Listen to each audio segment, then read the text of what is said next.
today, I actually, since this was the Gates Center, you know, I was going to give you my patented talk on crowdsourcing genomics and kind of an intro to bioinformatics.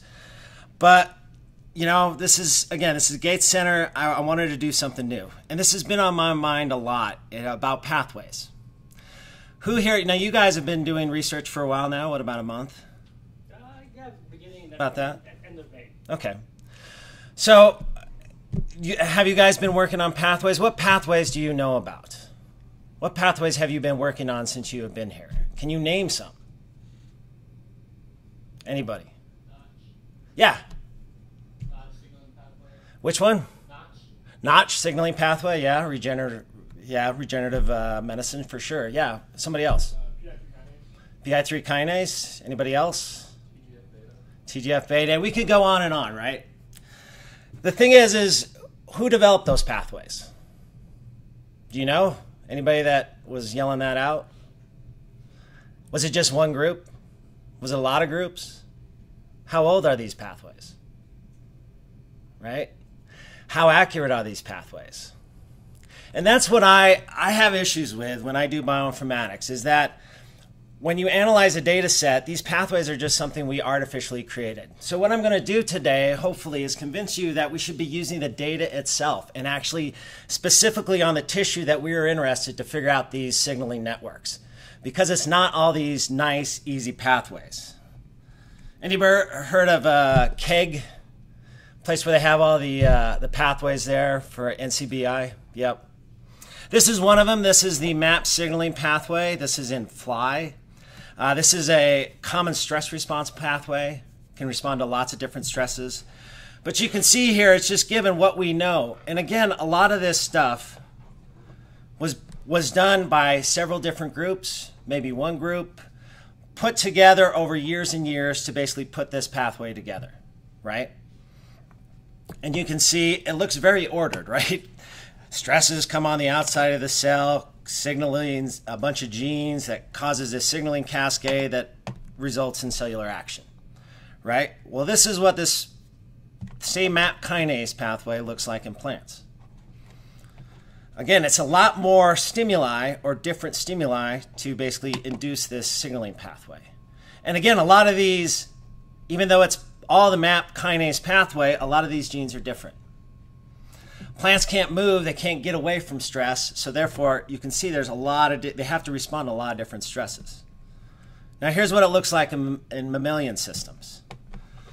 Again, a little more complicated it looks like than the plant pathway, but again, it looks pretty ordered here, right? Things on the outside stimulating things on the cell membrane that cause cellular action. To me, this looks like a electric signaling panel. But this is not really how cell signaling works in a real cell.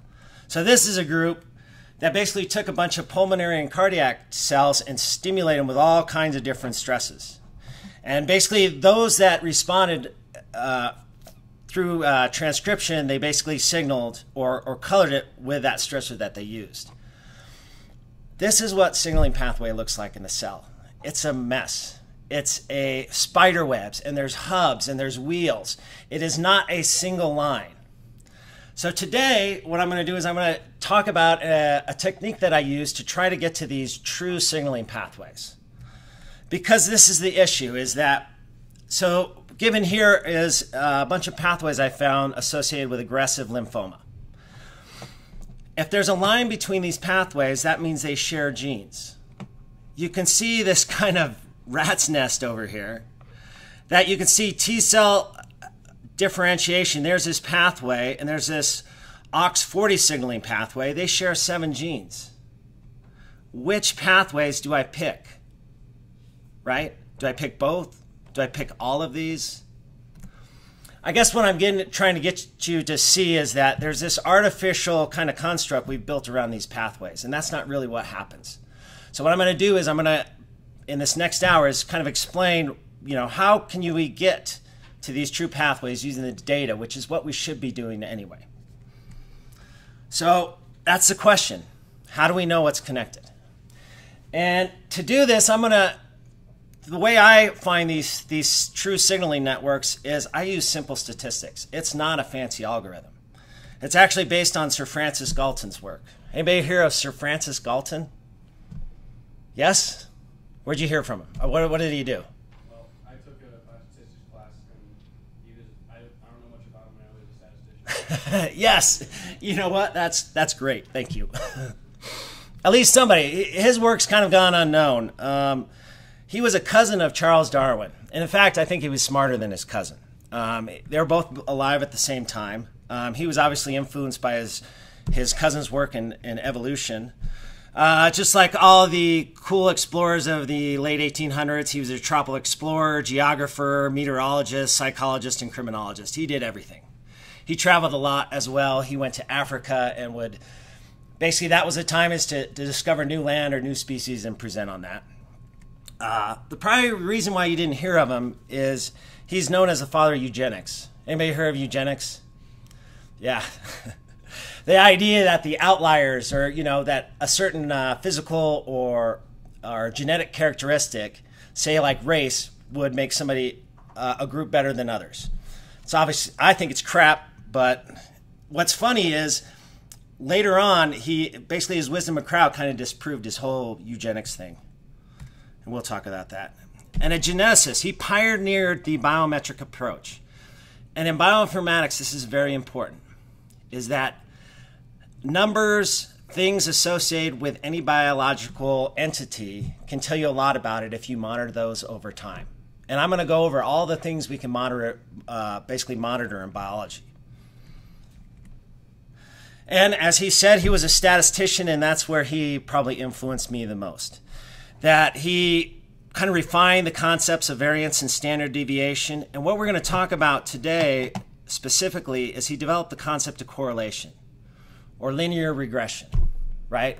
Having numbers going up and down that kind of seem to correlate with each other. How do we find those numbers that seem to be connected to each other? And again, he also did the wisdom of crowd. That's a good story. I wish I had time to say it. And he influenced a lot of very important people. His main protege was Carl Pearson. Anybody hear of Carl Pearson? Yep. Pearson test, Pearson correlation test, that was him. And that's all, again, based on Sir Francis Galton's work. And we use it. I'm going to show you how we can use the Pearson correlation test to figure out these signaling networks. They influenced Charles Spearman, so this would be the parametric version of the correlation test. And this guy, William Gossett, was a pupil of Pearson. Does anybody know what William Gossett developed? What test? T-test. Yeah, it was at Guinness Brewery. And it's a great story. I wish I had time. I can't tell the story. But I will later. Maybe I'll come back and do something. But again, a lot of powerful statistics came out of this guy's head. And it influenced a lot of people that we still use today, I use today, to figure out these signaling networks. And also Nate Silver. Hopefully somebody's heard of Nate Silver. More people have, right? You guys heard of Nate Silver, the website 538? If you haven't, check it out. It's a great website. But he incorporated the wisdom of crowd of Sir Francis Galton and basically took, instead of doing surveys on what the election was going to be, he basically took all the surveys and just found the average of it. And he was basically predicted every major election except one, I think, in 2012. Again, all from this cranky old man. And he was cranky. I read his biographies. Again, I wish I had time to say these stories. Anyway, so what can we use? We use correlation a lot, right? We use this especially in climate change. So this is, basically these are two metrics. These are from ice cores, and we can basically determine the carbon dioxide concentration and the Antarctic temperature over almost 1 million years in the past.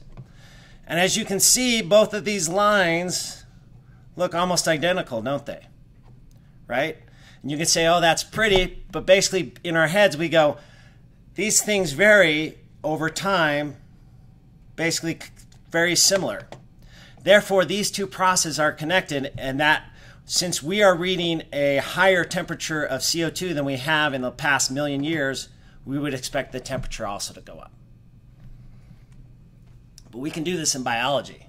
And that's when the true power comes, is when you can do this in biology. And we know how lung tumors develop. So when I was at UC Denver, I was in the pulmonary department. So a lot of the stuff I'm going to talk about today are pulmonary issues. Sorry, I should have brought the gates or the stem cell stuff I did. But I think this is going to be easier for you guys to understand. So we have a pretty good idea how lung tumors develop based on morphology. That you can take a bronchioscope, you can find an area of the lung that looks abnormal, take a section of it, and basically look at our microscope and determine what stage of cancer progression it is, right? The thing is we don't treat until stage 7. Can we find genes that increase as this process increases? Number one. Number two is we don't treat it because a lot of times when we'll see these abrasions or in these areas of the lung, they usually get better, they regress.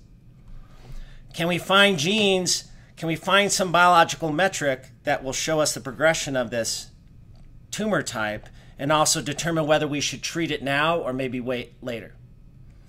And I did that. And we can do this. So this is a gene I found LYPD3, that you can see its expression or gene expression increases over time. And there's also a difference between the persistent, which is in red, and the regressive in blue, right? You have a much higher gene expression in the persistent ones. That's kind of the goal of what I want to do, is how do I tie all this information, anything I know about the biology, and tie it to something we can measure on that organism, that tissue, that whatever. It's all about connecting two things. So what kind of biological information is available for us to connect?